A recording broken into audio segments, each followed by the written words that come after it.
all I said was, man, I just don't want to do it at the same old studio in Nashville. Like, let's find a different studio somewhere else or a house somewhere. And he spun around in his stool, looked up at my living room. He's like, what's wrong with this? We chatted last year, right before Key West and Colorado came out, like literally right before. And so I went back and was watching that and was noticing some of the things that you were saying about the album in preparation for it. And then once I heard the album, I was like, every single thing he said was dead on. And that's very rare. Yeah. for an artist to like say something and then their album comes out and you're like, oh yeah, that's exactly what he said it was going to be. Normally it's a letdown, and that was not the case here. Yeah, man. I'm really, really good about just being real and honest, especially lately. I don't know if I always have been, but especially when I know I'm being myself, I'm like, all right, this is easy to talk about. It's easy to be real and not say, hey, this is going to be different. And then all of a sudden, Ready, Set, Roll 2.0s on it. And you're like, that ain't different. But this one was obvious that it was different too, because I had a different team that I worked with Oscar Charles and Jordan and different writers even. It was a whole different process of making this record. So I knew I was being genuine when I said, hey, this is different. Well, it is. I want to tell you, I have been listening to it for like 2 months now, obsessively. Chase, I love this album so much, and I am not blowing smoke. I am not bullshitting you, man. It is so good. Like after the first couple listens, I was like, he's gonna just start the year with the best album of the year. Like he's just gonna start the year like that, and everybody's got to live up to it. And I've heard a good bit of Morgan's record. That's good. But this is just, it's so different than I think what anybody's putting out. I mean, you got guys like Zach Bryan, who's raw as they come, but he's awesome. Mm-hmm. He's a little more polished, but he's the top of the game right now. He's so good at what he does. And then you got me, who I think it's going to shock a lot of people, which is frustrating for me because I know what I could have been doing this whole time. I didn't do it, to be honest. But I knew me and I knew who I was deep down and what I wanted to do. I just didn't have a clue how to do it. Enter Oscar Charles into my life. Jay Joyce, even. Jay was a big influence on this record by telling me, hey, man, just do everything on an acoustic guitar and send that to me.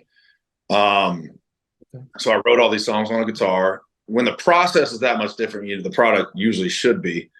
And then sent all these songs to Oscar once we decided we're actually going to go with Oscar on this record. Jay and I talked, and he just wasn't all in, which is cool. We had an awesome conversation about it, and that led to this new guy on the block, Oscar Charles, sitting in my kitchen, like asking me where I wanted to do it. All I said was, man, I just don't want to do it at the same old studio in Nashville. Like, let's find a different studio somewhere else or a house somewhere. And he spun around in his stool, looked up at my living room. He's like, what's wrong with this? Do it right here. Yeah, it's interesting. I think it's very noticeable the difference between what you've done in the past and what this is, and how there's a sense of catharsis about this album. I mean, it is so deeply emotional. And I did wonder to myself, like, wow, it's crazy that all this is happening for him now. But I mean, I think when you're talking about a lot of the album, as I think fans know, is, I mean, your dad, I mean, you brought forth kind of by that. And I think trauma, it takes people years and a lifetime to process. And so I think everything happens in its time, and I think that this album is coming around at the right time. And man, I'm really excited for more people to hear it. I really, really am. I want to ask about a couple of songs in particular, if it's okay.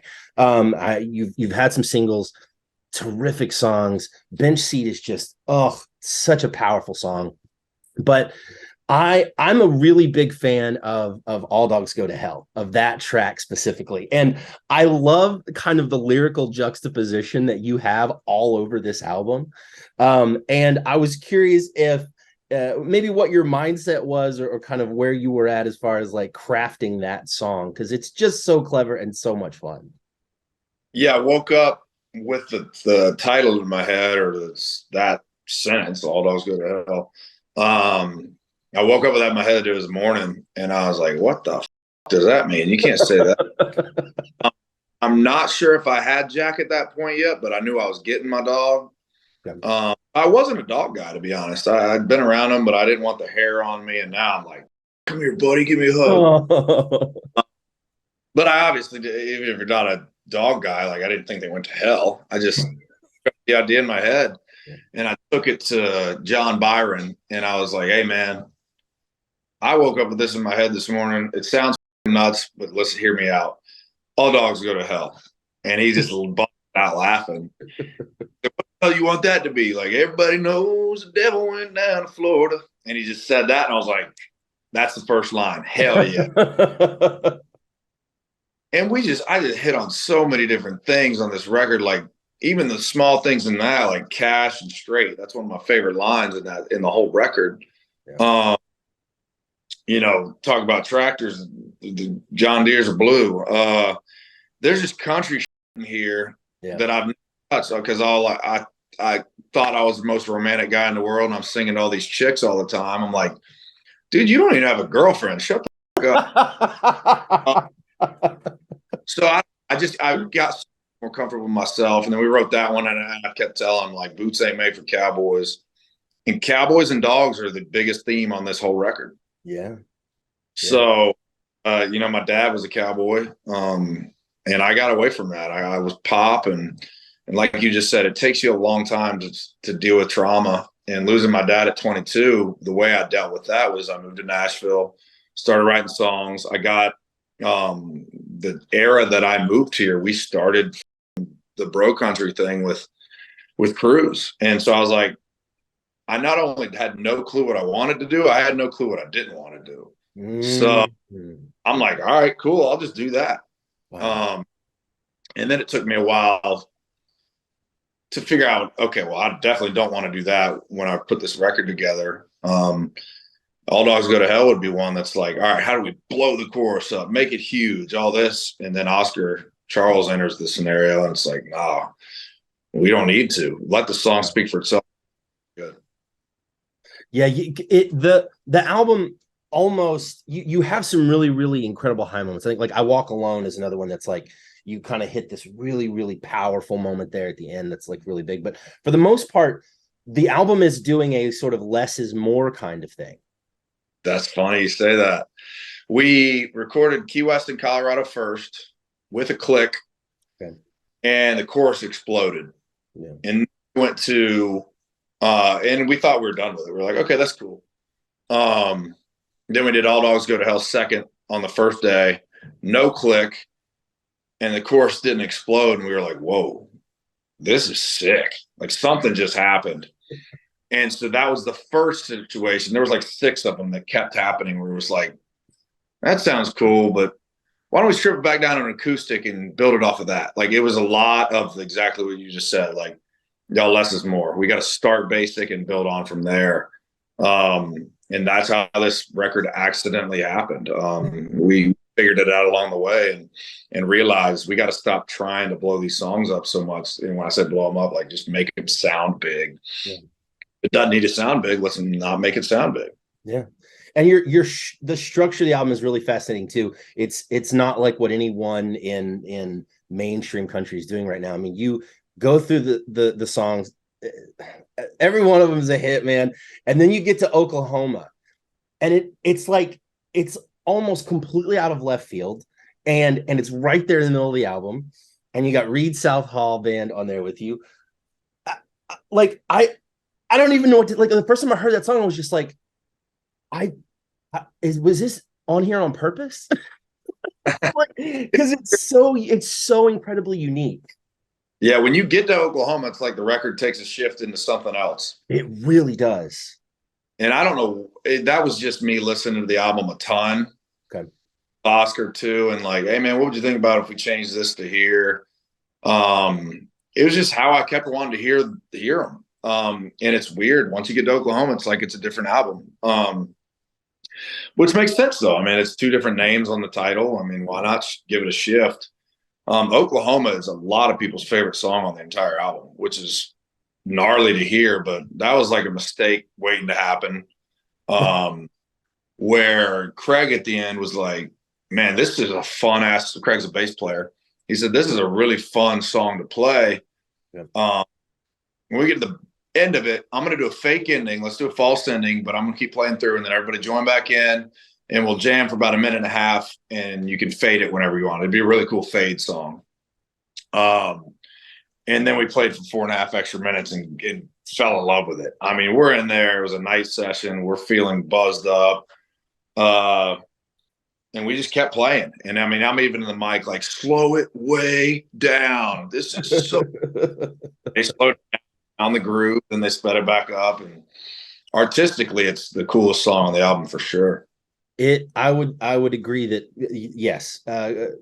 From an artistic, yes, it stands out quite significantly. But all the songs, again, they flow so well together. Rock and roll. If I were rock and roll, that song is so much fun. And when you say if I was rock and roll, I'd be a middle finger in your face. For me, first image that comes to mind, Johnny Cash. That's the first thing I think of, right? That's immediately what I'm thinking of when I think. And I was curious, like, is that what you had in mind, or had you something else in mind for that line?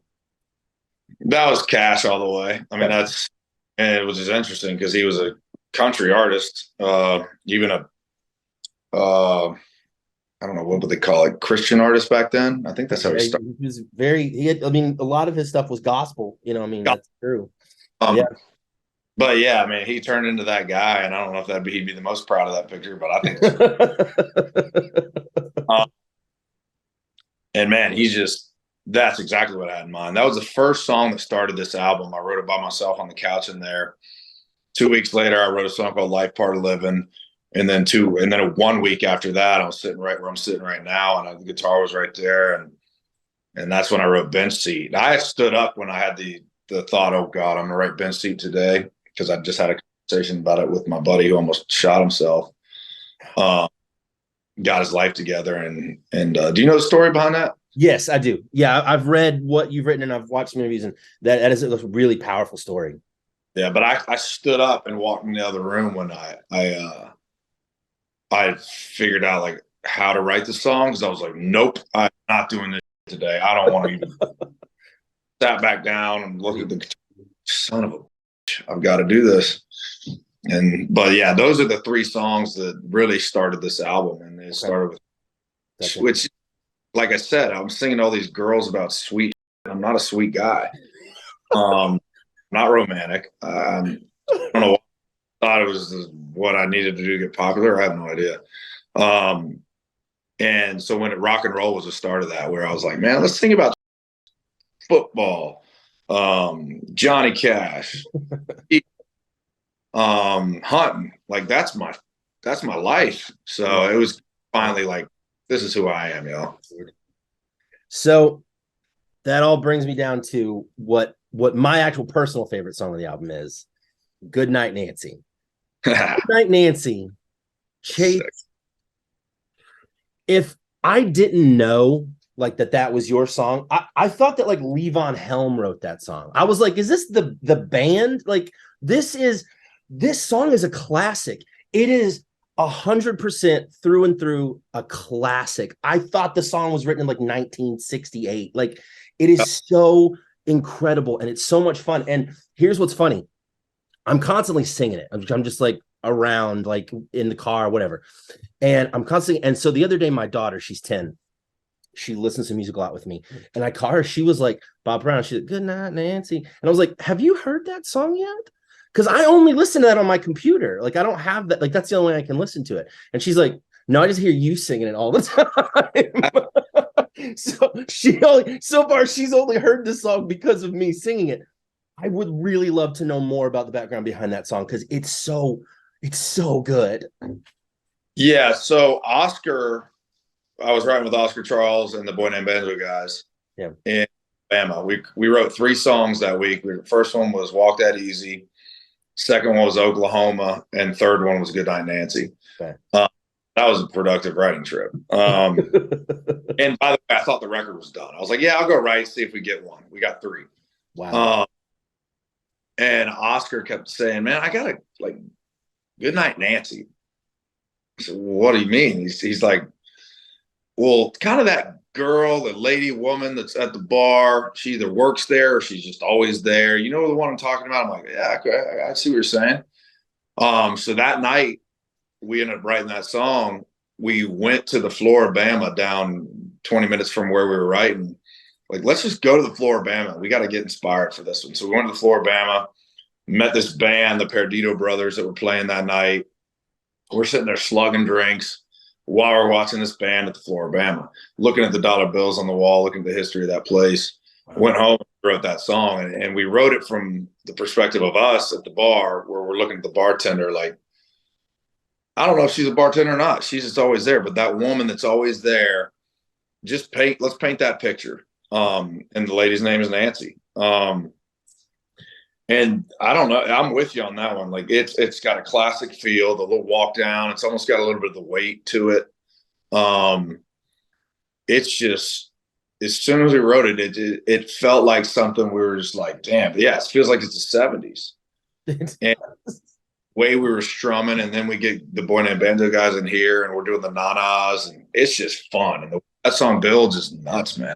Yes, it's a very, very brilliant song. All the yeah, I don't even know what else I don't know what else I can say about it. Like I'm just so in love with that song. It's like my absolute favorite. And I love how like the album is seasonal in a way where you have songs that are perfect for all kinds of times a year. Like I'm sitting here and I'm listening. I'm like, man, Key West in Colorado is a great like late summer track, which is when you released it. And so many of these, I'm like, man, I can imagine just like driving down a back road, windows down, playing this song like Moonlight, in the night. Like it flows so well, culminates in For a Day.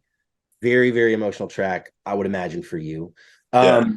And I wanted to ask about just sort of the tracking of that song and what went into getting that recorded. Yeah, that was kind of a celebration song where we recorded everything. We were done. We had to break down that night, the studio in the house. And we were talking cables everywhere. Like it wasn't organized. It was a shit show. We knew we did it. We knew we tracked it right. We had a lot of work ahead of us to mix, but we broke down a lot. The drums weren't really there anymore, but I put a fire in the fire pit. It was probably 11 o'clock at night. Oscar was like, all right, after we do this song, we're going to do a perimeter check to make sure the bison are still in because there was a storm that. And then we're drinking beer all night. Like, we've got to celebrate this album, but we got one more thing to do first. And so we set up one mic in the living room with the fire going. I sat back and I started playing it, singing a little bit. I said, how's it sound? He said, it sounds awesome. Start singing. Like, it was just a one take thing. We did 3 takes. I kept going. I got the idea. I was like, dude, I should do a version for Addie, my niece, Danny, my nephew, and Walker, my other nephew. I'm going to do 3 of these, and that's all we got. That's what I got in me. I don't want to do this more than that. And it was emotional. When I was done with when I said their names every take, I started losing it a little bit. But then when I was done with the one with Walker, I started bawling. And just because that's a tough thing to think about, like, damn, you never even got to meet him. Yeah. So they just kept playing. I think they faded that out. You might be able to hear it a little bit in the end, but it was just an emotional thing, not just about my dad, not just singing about my niece and nephews, but the 10 years of finally realizing I'm not faking shit anymore. I'm finally being me. The 2 weeks that we recorded the album, we knew we did it. We knew we did it right. And just a moment of like, oh, this just took everything out of me, but we did it. We're done. Yeah. And man, what you've committed to recording is just one of the most incredible albums. I was really, really excited about the vinyl because I'm like, this is a vinyl album. Like there are vinyl albums. Like there are albums that like absolutely deserve to be heard that way. And I 100% believe that I Hate Cowboys and Always Go to Hell is an album like that. And I love the album cover. I love it so much. That picture of your dad looking just cool as hell with those beers. It's so cool, man. And I cannot wait to have that and put it right up here. Replace my my Larry Gatlin. But something that dawned on me was I was like, wow, I'm super excited for this.